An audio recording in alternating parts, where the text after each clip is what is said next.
What's up, squeegee slingers and water-fed pole wiggling wagglers, and welcome back to the Tradman YouTube channel. Today we're covering that topic of squeegee rubber. When is it time to change your squeegee rubber, whether you're using a squeegee all the time or you just take out a squeegee now and again for that odd internal job?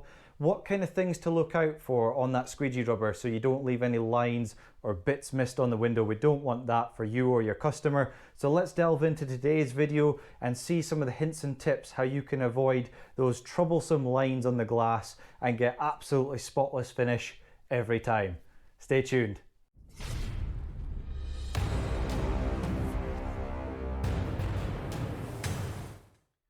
Okay then folks, so first things first, we're going to show you just this brand new bit of rubber. So when you get your new bit of rubber, you're obviously looking just to make sure there's no nicks or anything missing in it. You never know, even sometimes when they're brand new, I've seen this from time to time, sometimes even a brand new bit of rubber can have damage. So before you even put the rubber in your squeegee, I'd recommend just having a quick look along your rubber just to make sure it all looks okay before you actually put it in the squeegee. So this particular rubber that we're looking at today is actually Ettore rubber, Ettore Master rubber. So that's the one we've got on display. So first things first, let's show you sort of the stages. Okay, so this is obviously stage one. When it's brand new, it's all the same color all the way from the tip of the rubber all the way along to the other side, obviously, because it's never been used. So there's no dullness, it's all nice and shiny, everything's good to go. But what about after maybe a day or two or even more of use? What are you looking for? Well, what you're looking for, we'll bring this up, this has been in for a few days now. Now hopefully you'll be able to see on camera, but we'll just try and kind of clean this up a little bit for you. On the edge, what you'll start to notice on the edges of your squeegee first is the color will change. It'll become more of a dull color. So the main part of your squeegee rubber will still be reasonably shiny. This will start to become a bit more dull and faded as time goes on. Normally when you're working on windows, the first thing to go is the edges of your squeegee rubber, because that is what is in contact with the window frame itself. So basically this is the bits that are going to get chunks taken out of it first, normally. So when I pick up a squeegee, the first thing my eyes are drawn to is the corners, especially on squeegees like this, which are putting more pressure on the corners of the rubber than a normal squeegee channel. So the first thing I'm looking at is right at the corners, and the first thing I'm asking myself is, are there any bits missing? Have a really good look at the ends, just see if there's any little bits of rubber hanging off at all. Now what I would get into a habit of doing, folks, is checking your tools after a day's work. Now I know some people like to change the rubber maybe during the day, but for me, I usually will try and look at my rubber at night time when I come home from work. That way I'll at least get a full day's worth of use out of it, and no faffing around during the day changing bits of rubber. Try and start off with a good fresh bit of rubber in the morning, and at least that'll hopefully keep you going for a few days, if not a week, depending on how heavy-handed you are with squeegee rubber. Now that is one of the factors that comes into the durability of squeegee rubber, is how heavy-handed are you. If you're pushing quite heavy onto the window and you're banging it off the side of window frames really fast, your rubber would be lucky probably to last a day. Whereas if you're a bit more precise and you take your time a little bit more and just being that bit more careful on the windows, then your rubber will last that bit longer. But say you've used your rubber for a little while and it's gone past this stage. So this is the stage where basically you would definitely be thinking about changing your squeegee rubber. Hopefully you'll be able to see that on camera there, but there's actually a chunk of rubber missing just out of the top. Now whether that was maybe caught on a wooden frame, I'm not quite sure, but that is when you would definitely be wanting to change the rubber, because obviously if you've got a little bit of rubber missing, then that is where the solution is going to basically escape from and start leaving lines on the glass.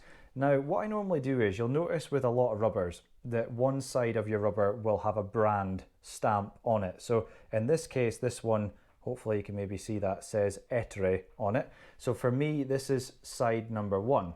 So this is especially for you guys that are quite new to window cleaning. So if you've got your rubber sitting in your squeegee like so, what you can do is take your channel out of the handle, pull the rubber out. Okay, so here's our rubber, pretend we've just taken it out the channel. You can then, with the stamp now facing you, turn it round So this side doesn't have a stamp on it, but you can actually use this side of the rubber now. So just remember, you can use both sides of the squeegee rubber. So have a side one, and then when that gets a little chunk or worn or bits hanging off, then take the rubber out of the channel, flip it round, put it back into the channel and use side number 2. Okay then, so you know what you're looking for. You know you're basically, last thing at night, if that works better for you, or first thing in the morning, have a quick look at your squeegees. You're just, like I say, looking for any bits missing on the ends. Normally that's where it goes first, or have a quick glance along the blade itself to make sure there's no chunks missing or obvious bits that you can see. If in any doubt whatsoever, just change it. There's no point in just sort of plodding along with a bit of rubber that's potentially going to leave you those faint lines on the glass and get you in trouble with your customer. If in doubt, just change it. So let's say, for instance, we've used both sides of our rubber. We've used this side that has the stamp facing us, and we've also used the second side of the rubber without the manufacturer's stamp. Well, don't throw it away, folks. What you can do is cut it down to the next size of squeegee. So if you've got a squeegee, this is a 16-inch channel. If you have one that's maybe 14 inches, then 12 inches, and then maybe down to 6 inches or whatever, you can cut your squeegee rubber down. So like I say, normally it's the ends of the rubber that get worn first. So just chop a little bit off of that end, chop a bit off of that end, and then you've got another bit of rubber ready to go for your 12-inch, say, or a 10-inch squeegee.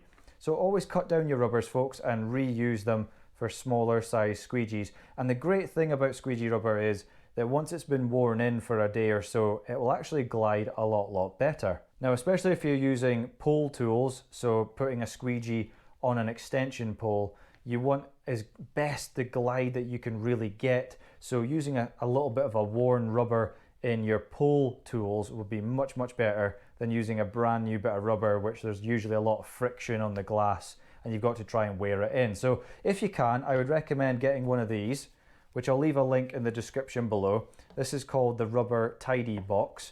Now, all of this bits here I'll show you is basically all my offcuts of rubber. So when I'm cutting things down from a 16-inch or 22 or whatever I'm using, if my next squeegee size down is not ready to be changed yet, I'll put it inside this rubber tidy box. Now, I'm not going to attempt to get all this in here at the moment because it's a little bit fiddly actually when you've got a lot of rubber, but you get the idea. Keep it inside the box and it just keeps it all nice and organized, and you can obviously have it whatever length that you need. I think it goes up to about maybe 20 inches or just over 20 inches, these rubber tidy box. I'm not 100% sure, but they're quite long anyway. You get the idea. Bit of a comparison there. There you go. There's a 16-inch on there, so you get the idea. It can sort of take quite a fair length of squeegee rubber. Okay, so get yourself one of them. Nice and handy for your offcuts, and you can keep them all ready for your squeegees when they need them. Okay then, folks, so if there's one thing I would highly recommend you can take away from today's video, is that you get into a routine of checking your squeegee rubbers. Now, whether that is first thing in the morning or last thing at night, just, whether you've got 1 or 2 or 3 squeegees or whatever, just give them a quick look over. Make sure you look at the corners. The first thing you look at is the corners of the squeegee rubber. Look along the blade, anything obvious. Give it maybe a bit of a clean out now and again as well. Sometimes, especially if you're working on wooden windows, get bits of paint stuck in the back of the blade there. So just give it a bit of a wipe out so it's ready for the next working day. And last little point, folks, is when you buy a new squeegee, I wouldn't use the squeegee rubber that comes with it, purely because quite often they're not stored very well and they can come with, they've basically been bunched up or they've got little indents in the rubber. First thing I normally do if I buy a new channel is take the rubber that came with it out of the channel, put a brand new bit of rubber in the channel, and then start working away with that. So there we have it, folks. Hopefully you've enjoyed today's video. Remember to smash the thumbs up button and subscribe if you'd like to. And also I'll leave a little video just at the top of the screen here, which is all about squeegee rubber and about the different brands that you can choose from and such like. So I'll leave that on the top of the video for you. And hopefully you've enjoyed the video today. So you take care, be good, and bye for now.